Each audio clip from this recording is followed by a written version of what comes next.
everyone, and welcome back to Lucky Loaders 15, where I'll be giving you two selections for tomorrow's racing. Now before we get into them, I quickly just want to reflect on how our tips performed today.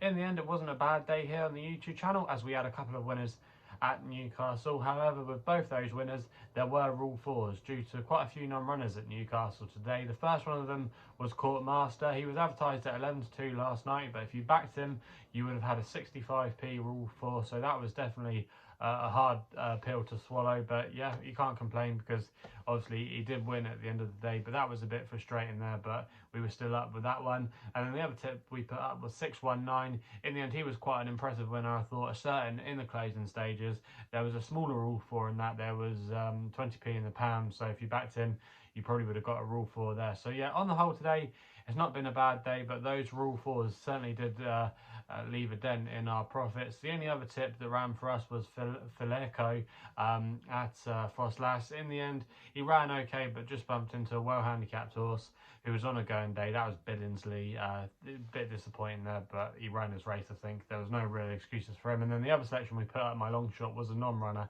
at Patroclus. That was Green Rock Abbey. So if you back that one, you would have got your money back there. So all in all, a good start to February, and fingers crossed we can have more of it to come this month.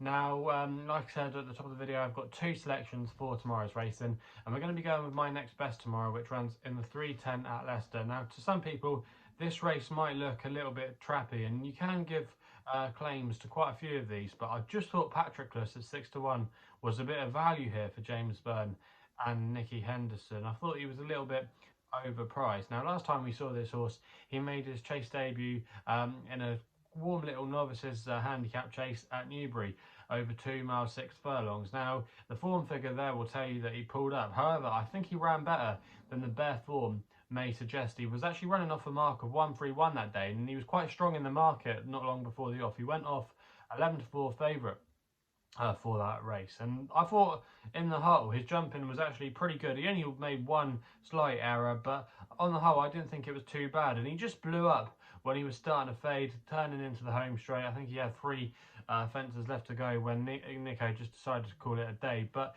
he wasn't actually he wasn't completely out of the back of the telly.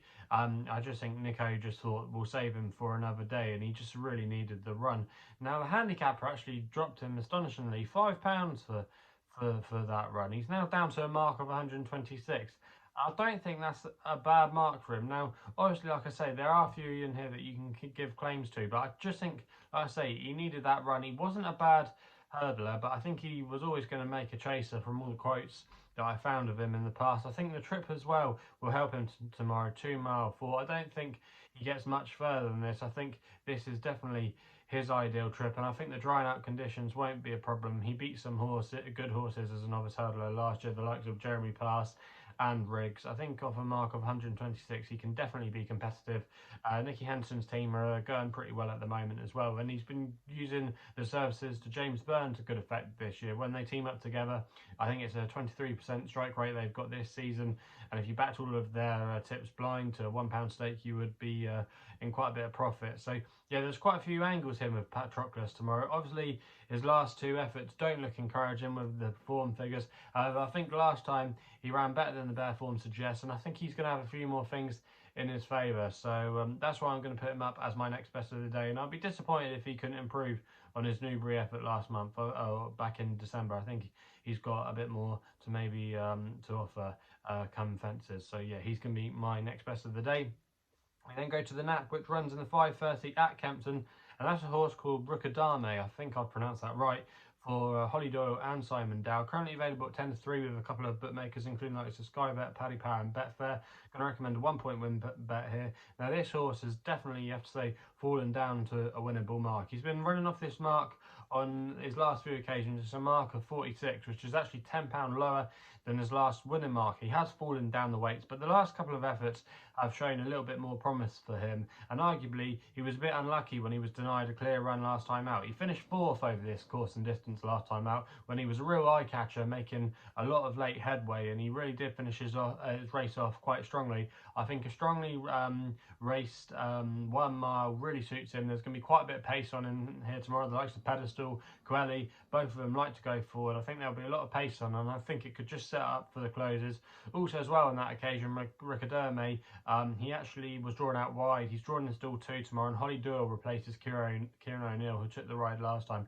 I just thought there was a lot in this horse's favour for a massive run tomorrow. He's well handicapped. He likes the course. He was eye-catching last time. His form as well worked out from last time. The second in that race, No Diggity, was a winner at Kempton the weekend, I believe. So yeah, there's a lot of things going in his favour. And I think arguably tomorrow he could maybe go off maybe 2-1, 15-8 favourite. I think there could be some good market confidence behind him tomorrow, and that's why he's going to be my nap of the day.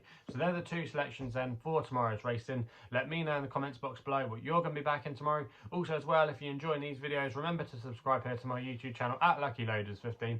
And also as well, if you want to follow me on social media, Twitter is the best place to do so, where my handle is at LuckyLoader15. And if you want to find out a little bit more about myself as well, my website is www.chrisloaderracing.co.uk. So please game responsibly. Hopefully we can have some winners for you tomorrow, and we'll be seeing you soon.